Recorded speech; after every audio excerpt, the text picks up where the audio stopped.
Selamat datang pada pertemuan kedua materi kuliah proteksi radiasi.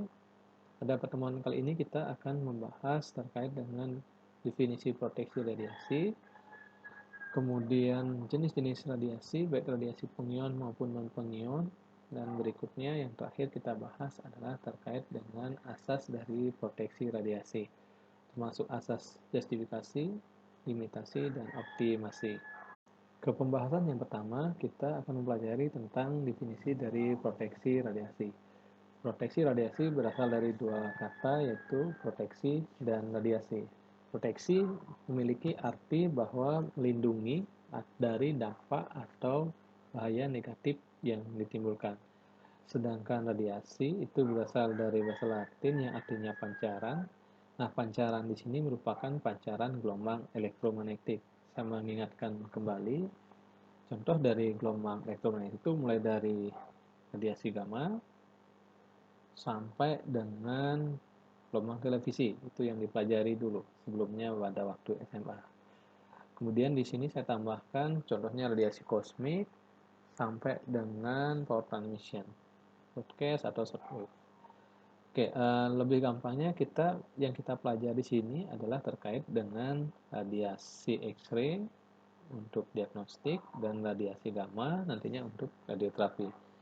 Secara umum bahwa radiasi atau pancaran gelombang elektromagnetik itu dibagi menjadi dua, radiasi yang pengion atau ionizing radiation dan non-ionizing radiation. Jadi ada radiasi pengion dan ada radiasi non-pengion, di mana semakin ke kanan itu panjang gelombangnya akan semakin tinggi, tapi energinya semakin rendah.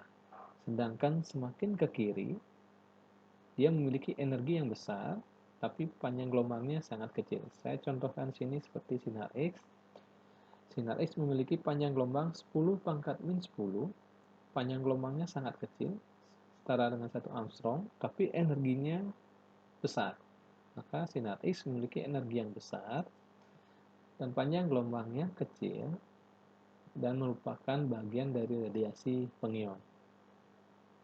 Sedangkan seperti gelombang televisi, radio, radar, termasuk radiasi non-pengion, di mana dia memiliki panjang gelombang yang tinggi, tapi energinya yang rendah.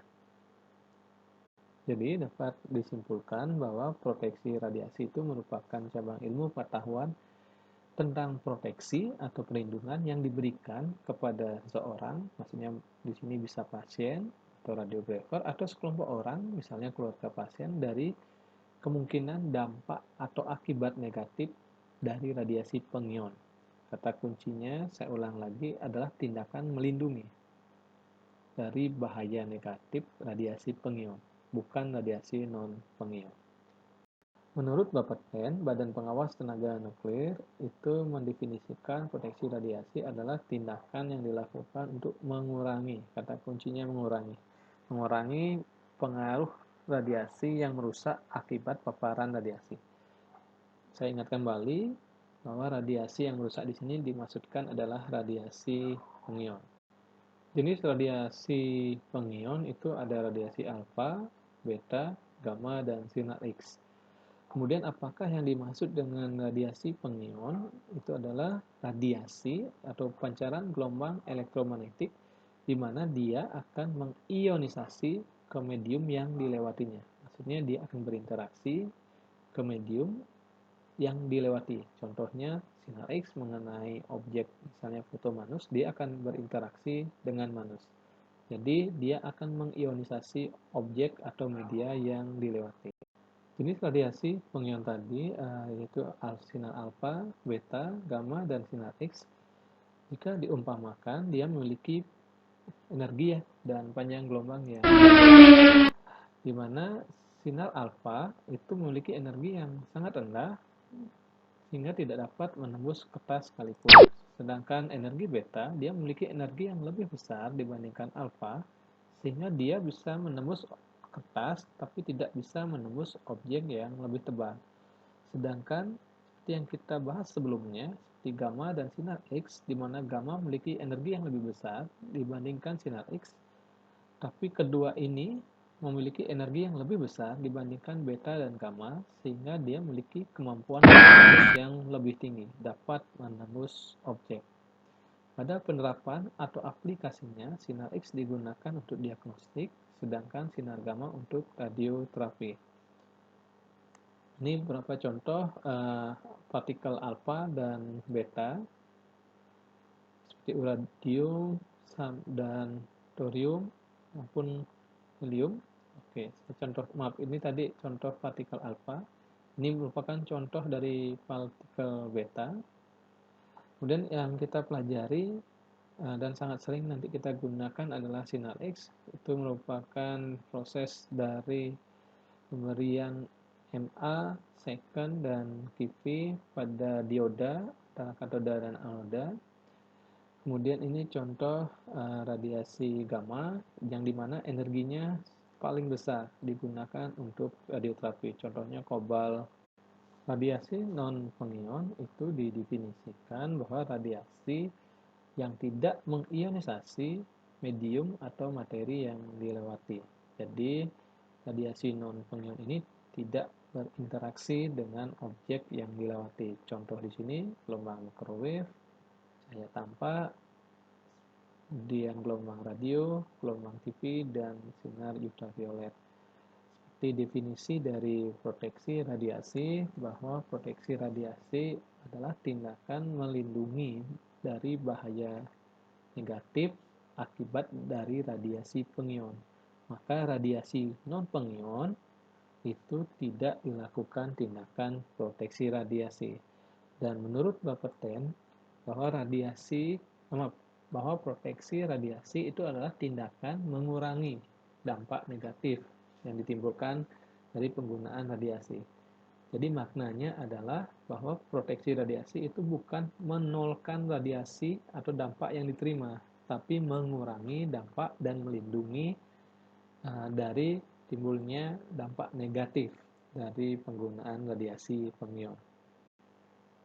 Untuk lebih mudahnya memahami terkait dengan dosis radiasi pengion, di sini saya sampaikan beberapa contoh dosis radiasi pengion. Yang pertama terkait dengan yang sering ditanyakan atau sering diasumsikan oleh masyarakat bahwa kuliah di radiologi itu menimbulkan mandul.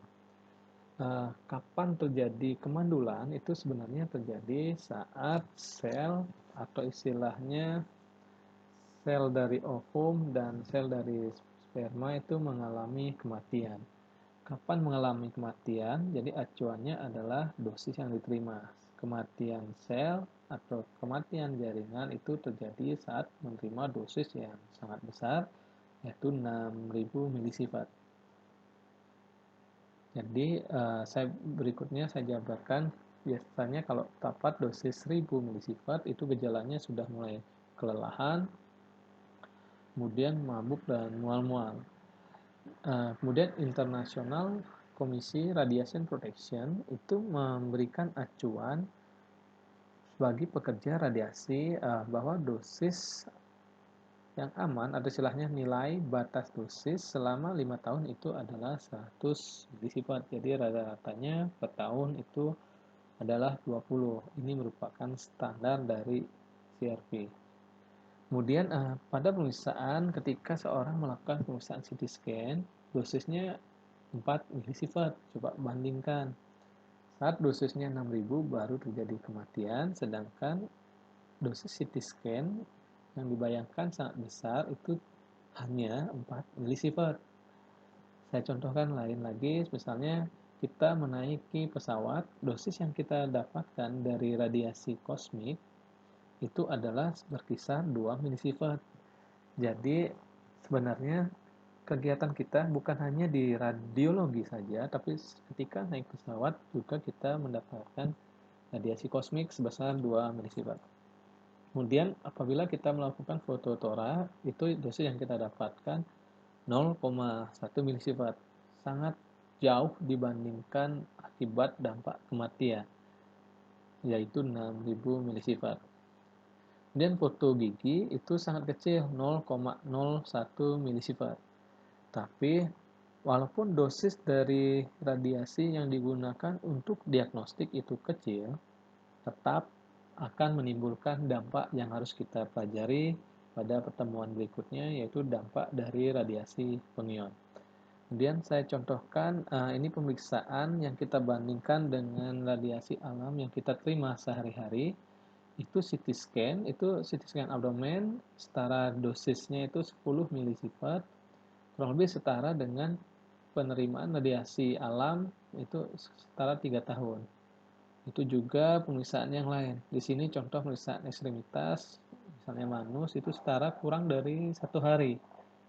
Kemudian Furtora sebesar 0,1 milisifat setara, jadi dapat dibayangkan bahwa efek atau istilahnya dosis yang kita dapatkan selama melakukan pemeriksaan torak setara dengan 10 hari kena radiasi alam. Ini menurut aturan atau istilahnya ACR atau America College Radiology dan Radiological Society di North America.